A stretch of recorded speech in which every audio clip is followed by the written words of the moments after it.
Hello, good to see you all.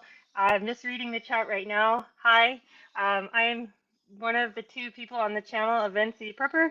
Thank you for joining this solo live stream tonight. It'll be a short one.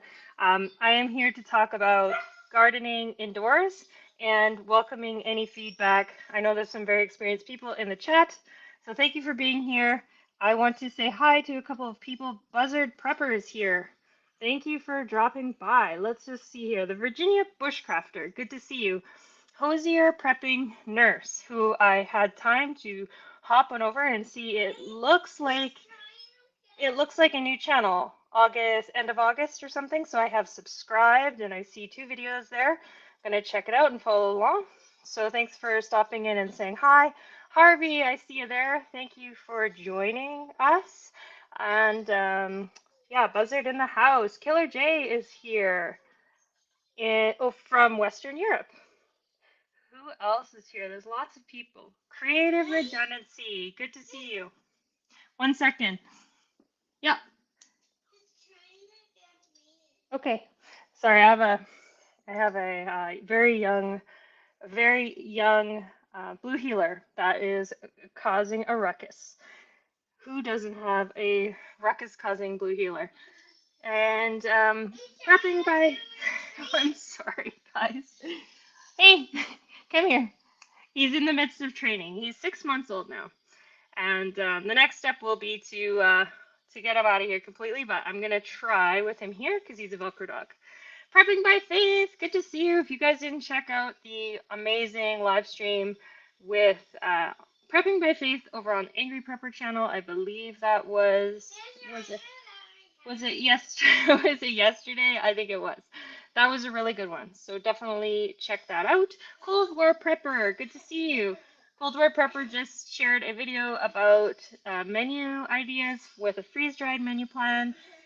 Cold War Prepper regularly posts videos about ideas for prepping meals and building out a whole menu. So that is some good stuff to check out. Rita is here. Good to see you. LG, thanks for being here. You always have great comments. I enjoy seeing you in the chat and other people's live streams and the comments and stuff like that. Fred, hello from Maine. Fabian from Ottawa.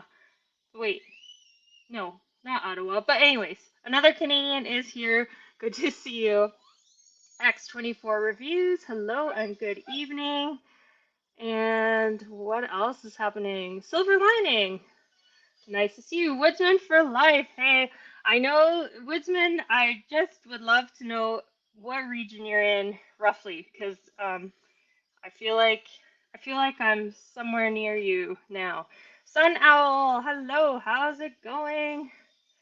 All right, well, thank you all for stopping in. And yeah, Harvey is dropped the link for X24 Reviews, which is a really good channel. Okay, so without further ado, I just wanted to talk about indoor gardening, and if any of you guys have anything you want to mention, contribute, or ask each other, please go for it. So some things about indoor gardening. I've been doing it. It's a really good thing to do on dreary winters to have some fresh greens. It depends how much space you have, but if you have anything from one windowsill, one little bit of countertop, all the way up to a room or basement or something, there is room to grow something indoors, and it can be a very inexpensive way of doing things. And it's adding a bit of cheer, but it's also adding a little bit of food security. So a few things I like to do. I noticed that our good friend Uncle Al had said, make sure you spray everything with neem oil before you move it indoors.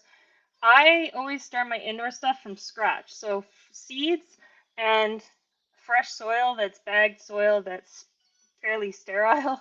I know it's not sterile, but less pests, less bugs, less issues with it, so that I have a better environment. Hey, you over here. Okay, of course, Murphy's Law that he wants to be chatty now. So yeah, I start from scratch with fresh packaged soil, and the biggest challenge I find with growing indoor is lack of light. That's the biggest #1 issue. I don't know if you guys have come across that yourself, But light is number one. You can usually tell, especially if you're new to doing this, your plants will get leggy because your seedlings are trying to find the sun, and so they get really long. Hey, Josh, good to see you. As they are stretching out to find the sun, they get really long, and I've learned from experience, you gotta be ruthless. Like in life, you just gotta say, hey, little leggy seedlings, you're out of here, because you can try and try and try. I've done that with cucumbers and other stuff, but it's best just to put your energy into non-leggy plants because they're very hard to bring back once they are searching for the sun. So light is the biggest issue. Anything to do with fruit needs more light, and there's some veggies or herbs that need less light than others, and I'm going to talk about some examples and really encourage you guys to share your experiences. Bougie, how's it going? Good to see you. Thanks for stopping in. Share your own experience and what has worked for you and what hasn't worked for you. So light is the biggest challenge. Light is the biggest challenge. Containers, that's where we can get creative. As long as there's holes in the bottom and some sort of plate underneath, you can really use anything. I've used all sorts of kind of old, I don't have a lot of takeout, but if you imagine almost like an old takeout container or old, a flat container, something like, this is a plant specific one, but things like this are really good for microgreens or things that are small with short roots. You can use stuff like this, and you just want it to drain properly. That's the important thing. But you can get really creative with containers as long as there's drainage, holes, but I would say get less creative with soil. And of course, a lot of you guys have experience with this, so tell me what you think, and your suggestions are welcome and encouraged. So yeah, okay, so you can go without using soil indoors. I like to use soil indoors. I know that Sassy Gal does some hydroponic stuff where she doesn't use soil, so you can go over and check out her channel for tips about that. Jean, I'm not really looking at chat as much, but can I ask your age range? I'm in my 4th decade. Let's leave it at that. Into my 4th decade. Does that narrow it down? Okay. You're too kind, but it's really dark in here, so that's probably why. Okay. Back to the topic here. So I do like to use soil. And then a suggestion I actually have from Harvey, or a reminder, is seeds. Okay, so in Canada, I like to use seeds from West Coast Seeds. I really like that company because they have all sorts of unique seeds. I find I have good success with them, good quality stuff, interesting stuff. We also grow a lot outside and harvest our own seeds and then use those seeds. I sometimes use those seeds inside. So we have our own seed bank, which I'm most welcome to ever mail anyone in Canada some seeds if you want seeds that I have lots of things like arugula and spinach. I got some advice from my good friend Don Double D Homestead about my green pepper seeds. Creative Redundancy was sending me some stuff about his tomato seeds. But I do have a pretty good seed bank. But getting to what Harvey had said, you remember, like, seeds don't last forever. The seeds will have a recommended year that they're for, and you'll read tons of stuff that some seeds will last way longer, and some seeds, you can still try, but here's the thing. I had some seeds that I tried this year that didn't end up working. And some stuff is they're long germinators, right? Like parsley is a really long germinator, as opposed to things like kale and lettuce. Those are fast germinators. So if you use a slow germinator and then it never germinates, you've just wasted like a month of your life that you will never get back. Okay, that sounds dramatic, but try to really. I have basically my current seed bank, and then I have ones that I just can't let myself throw away. That I feel like in SHTF, I'll go into second tier seeds, so maybe older seeds, and then you're like, okay, I can't hold on to these anymore. They gotta go. And be ruthless about your getting rid of your sprouts, your seedlings that are too close together and not going to make it, because you're gonna be ruthless about it, because if they're too close together, things like radishes, they're too close together, they will all be tops and there will be no bottoms. It's very frustrating, but it's hard to rip them out. It's hard to take them out because you want to give them all a chance, but don't give them a chance. Kill it. Good to see you. Apartment Prepper is here. Apartment Prepper, I think you have a live stream, an interesting live stream coming up. Can you mention it in the chat? That would be awesome. Jean, you're so funny, Jean. Who else is here? I am kind of reading it, which is it. People who do this all the time are amazing because it's really hard to read it and read it and talk. I don't know how people do it. I really don't. Okay, so we've got Fabian. Okra, microgreens, peppers, Swiss chard, ginger do really well in my living room. There you go. Perfect suggestions there. McBean, Mr. McBean, are you going to do anything inside? Because I know you've got your farm and you post harvests that you do all the time. I'd love to know.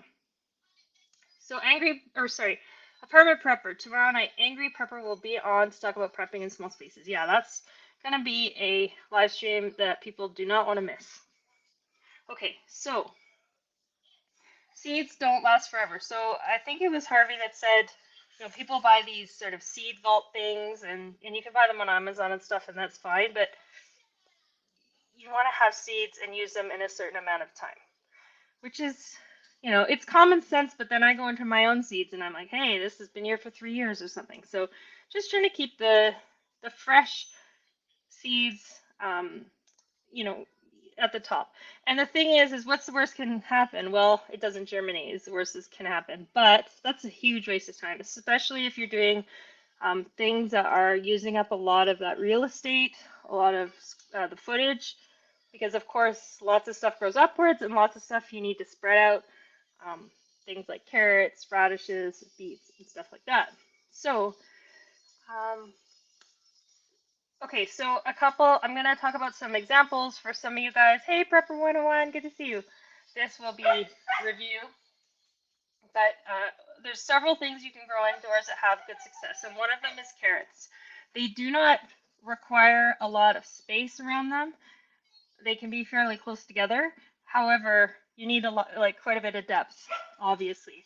So something like this isn't going to be good for carrots. And they do need to get plenty of light. So most things that are suggested to grow indoors need plenty of light. And back to that light thing, there's no sales in this video, but I like these. I started with one. I got it on Amazon.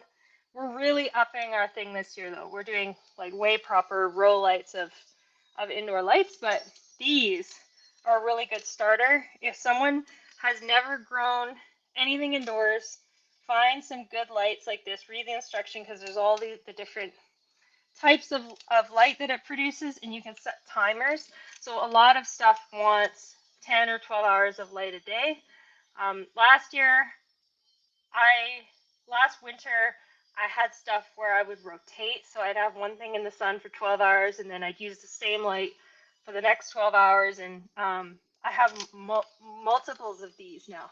So there's no link for this or anything, just some sort of light.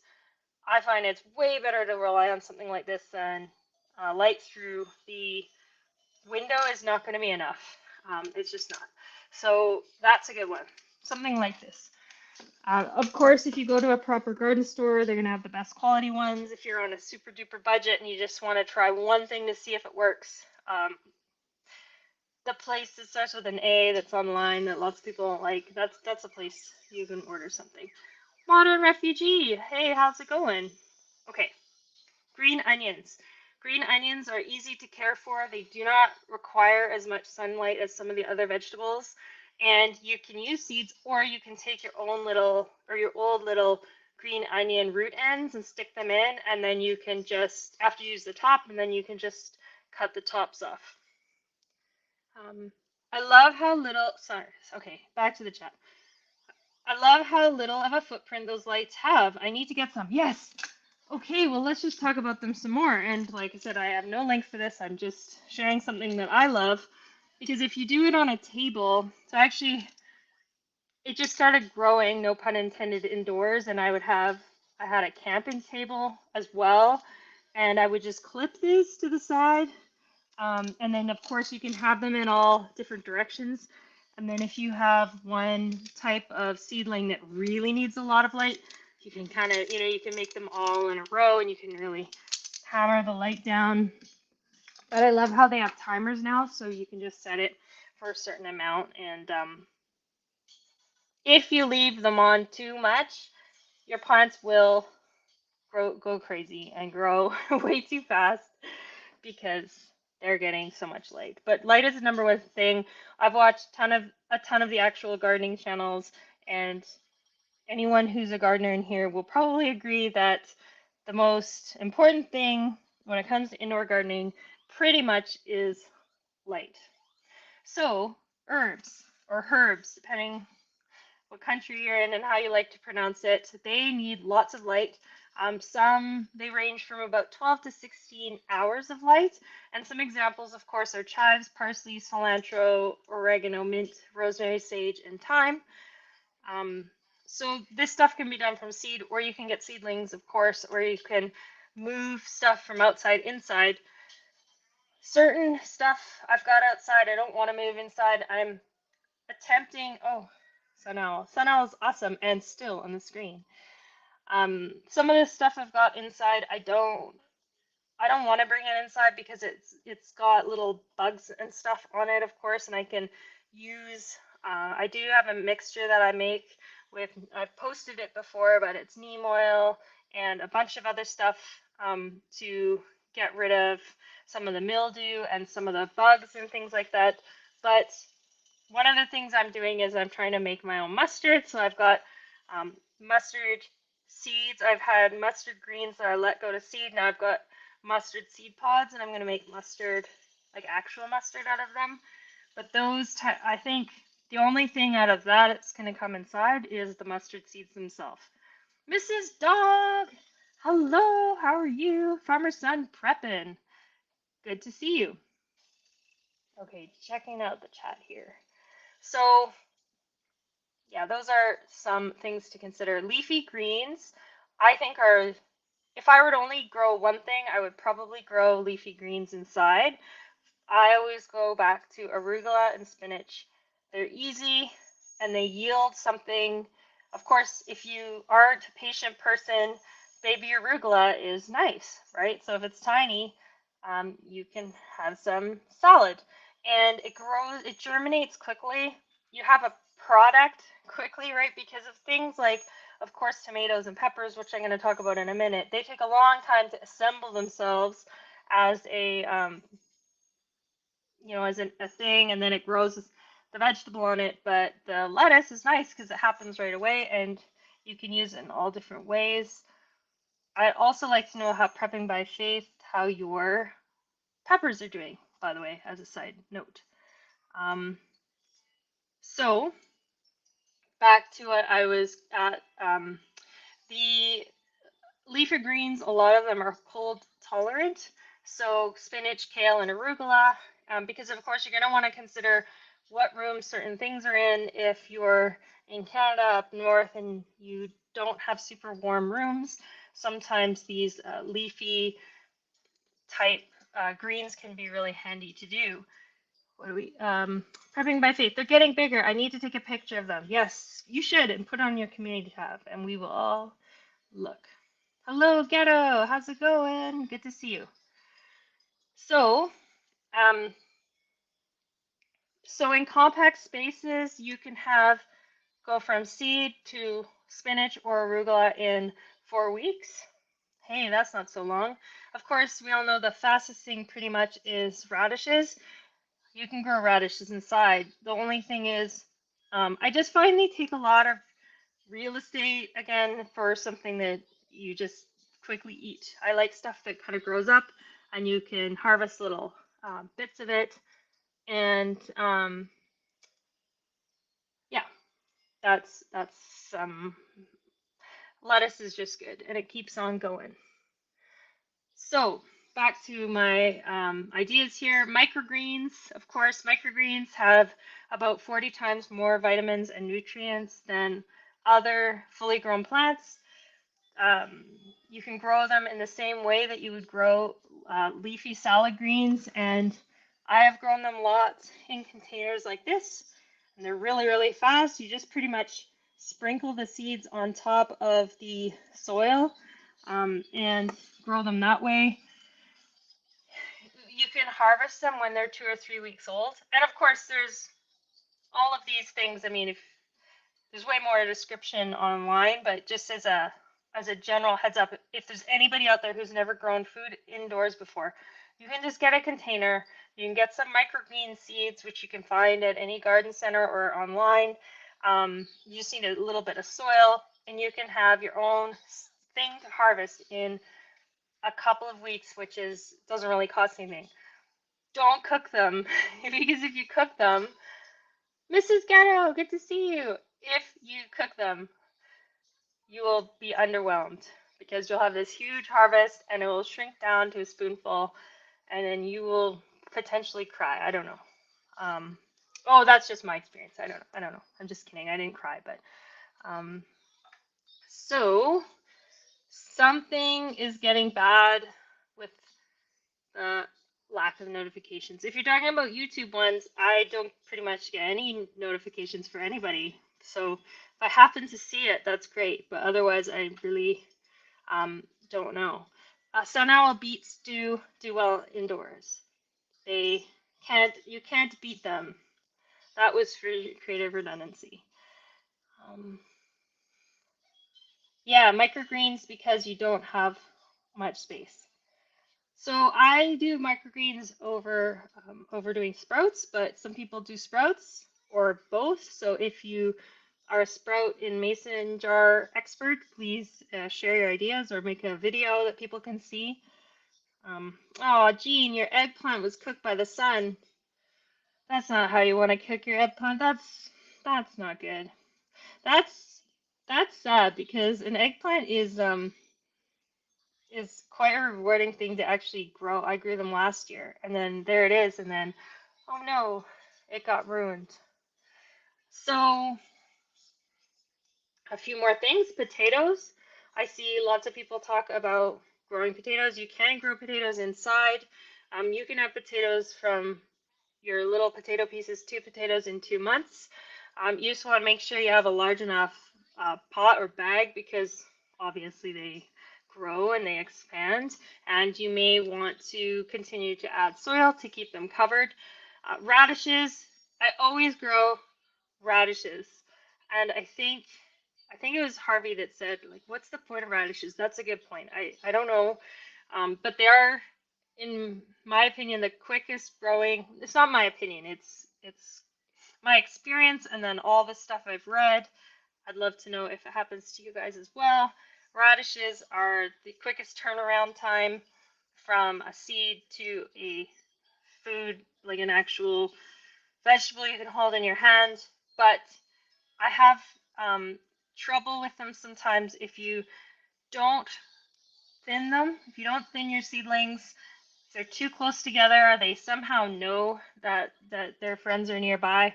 And if you don't mound the dirt up the seedling as it's growing, or if they don't like fertilizer.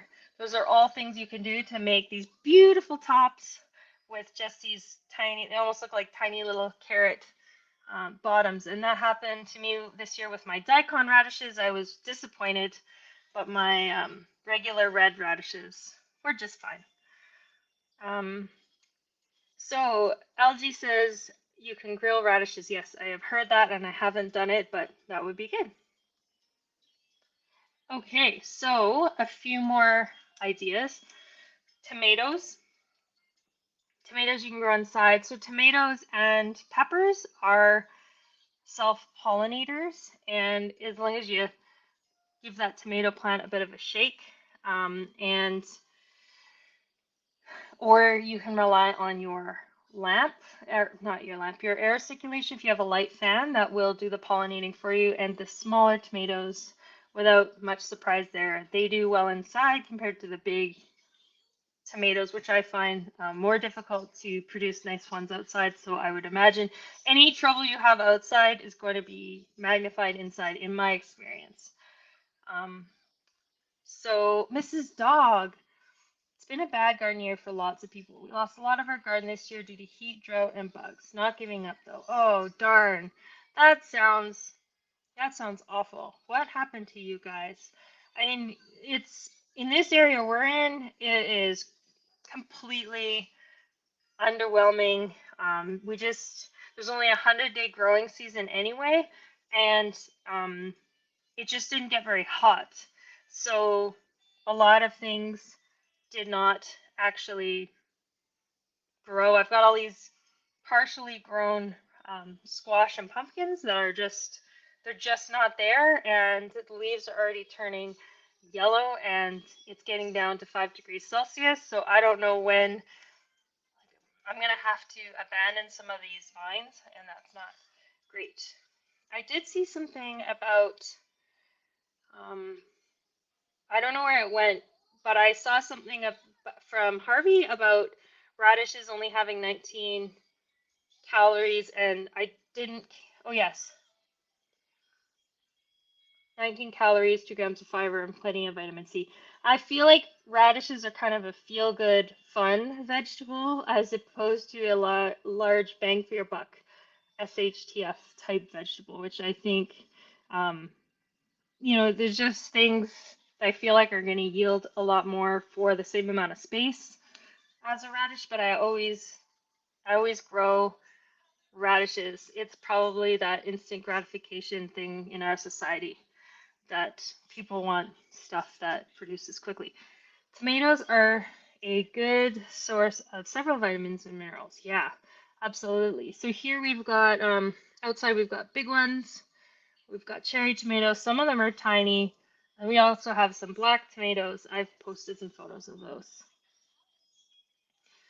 Thank you, Sunil. Sorry about the pumpkins not working out. I know it's sad. Last year we weren't on YouTube, but we were the pumpkin factory. We were growing what were they called? Dill's Atlantic Giants, which is such a Canadian story because we actually had a bear come in the yard and attack and rip apart some of these pumpkins. Um, if anyone emails me during this, I do see it in real time. So to the person who just emailed me,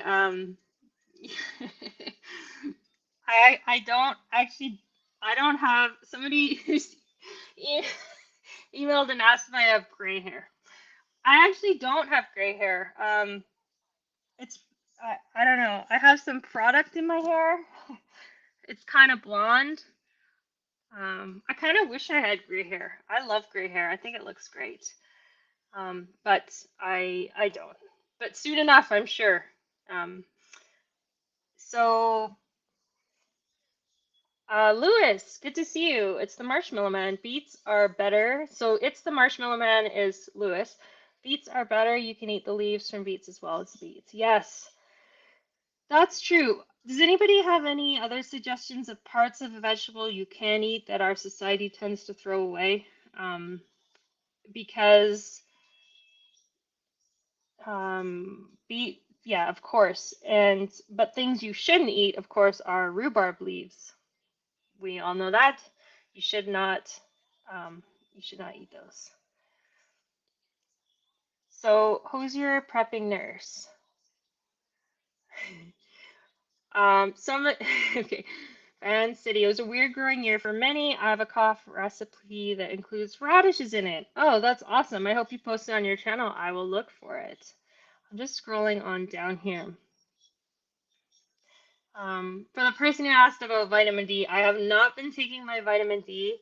The weather where we are living has turned to fall for sure. I made a video about that, which was totally underwhelming because it was very orange and yellow in real life. And then I made this video and everything looked green. So anyone who saw it was probably like, what are you talking about? But it was. There's leaves blowing off the trees. It's been very windy and cool, and I am going to try to rescue any of the vegetables that I can get from out there as soon as I can because things are going to start freezing in a matter of weeks. So, Mrs. Ghetto, pumpkins didn't grow here either. Lots of veggies didn't make it. green bean, tomatoes, zucchinis, and cucumbers to grate. Oh, that's cool. So speaking of that, beans. So other things that grow inside are garlic greens. You can plant garlics and then sprout them and then eat the greens. I've never done that, but some people do. And bush beans or non-vining peas are other good suggestions for inside. Of course, anyone who grows beans or peas knows, unless you have a giant house, it'd be crazy and funny to grow the vine varieties in your house. And hot peppers are also another option, or any peppers. They do like warm weather and lots of sun. So if you are in a house that's not that warm, well, really just consider the room that you're using for your indoor growing, because if it's a warm room near the kitchen or something, you could do things like tomatoes and peppers. But if it's a cold room, like a side room near a window or something, and you're up north, you really might want to stick with those leafy green vegetables because they love the cold, and they actually, things like kale, they get a better flavor when the air is a little bit cooler. So yeah, those peppers, they like warm weather, lots of sun, so lots of grow lights, and they can use 14 to 20 hours of sun. If you crank on your grow lights like I did right before we moved, your plants will go crazy because it's not a good thing. Try to stick to the amount of sun that they recommend. More is not necessarily better. But yeah, those self-pollinating things like peppers and tomatoes. I think it's really good to have a oscillating fan. It's not just, I don't think it's particularly good. I know it's good. Everybody recommends that, but of course it'll make your plants stronger, but it'll also reduce things like any mildew and just keep everything really pruned like you would outside. Because if you're not getting that natural air blowing through to keep everything clean, um, and the diseases down, you really want to have that fan and keep things pruned. I've learned that the hard way because I really got into indoor gardening because I had these thoughts of what if something environmental happened outside. So I'd want to have a way to grow things inside that I can have fresh green things. And we're really taking it to another level. We posted a video about a new pantry that's in a lower level, but there's a room next to it that's going to have, we're building a setup, like an actual proper setup with lights and planters and all this different stuff. So I do plan to show some of that if anyone wants to see in time. Heroic Prepper, good to see you. How do people do these solo things? It's hard to keep up with the reading. Yes, Harvey. Many seedlings will get leggy, fall over, die without a breeze. Exactly. I find it, so many people say just start your seeds outside rather than starting your seeds indoors and then moving it outside. And I have to agree, through trial and error, a lot of things, if I can just wait and do it, then they just thrive so much better to not be moved and to start outside. Oh, thanks, Prepping by Faith. The indoor setup. Yeah, it's growing food inside is really important to me, something I really enjoy doing. We harvest tons of our herbs and use them, dry them, and stuff like that. And it's such a learning experience. The first time I grew anything indoors, I kind of thought, how is this going to work? How do I even do it? But if anyone hasn't tried it, definitely get some seeds and try it because it's a very rewarding thing to do. So Uncle Al, thank you for being here and asking people to hit the like button. Sugar in the Attic Homestead, good to see you. Another great channel. I have not had any notifications lately for your videos, so I'm gonna have to head on over and get caught up. Just seeing what else is here. Bougie went to the store looking for the Hungry Jack hash browns, but they no longer exist. Oh, I'll have to see what you guys come up with instead. Groovy Pop Tart channel. Yeah, so if anybody hasn't seen, Apartment Prepper started a new channel, which is stuff in addition to prepping, but then also some hauls and things like that. So definitely check that out.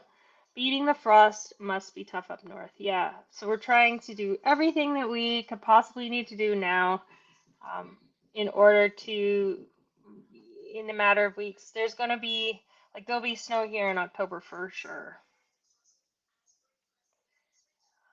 Killer, it's good to see you. So, Killer J, in my country, we have no sunlight for 8 to 10 months. Okay, so how do you do it? How do you stay well in that type of dark environment? LG, carrot top pesto. That's a really good idea. So Killet is saying, what time of year do you start your tomato seeds? So Killet starts them in March. It really depends, of course, where you are.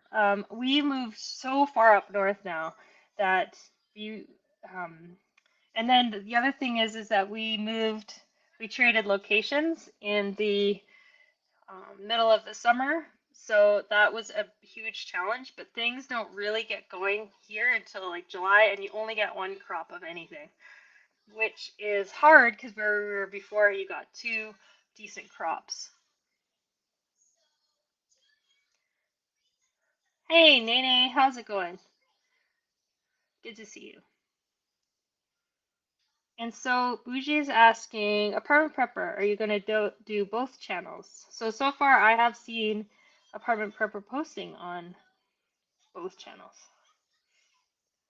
So Apartment Prepper is saying all my grocery hauls and things like that will be on the other channel. I'll be mainly uploading on Apartment Prepper every Wednesday and some live streams. Nice. Oh yeah, so Harvey has linked to our pantry build. Somebody asked if it was our kitchen, and if it was, how would we walk around? It's not our kitchen. If we ever have a reason to make a kitchen video, then our kitchen might be in a video, but our kitchen's in a very different part of the house.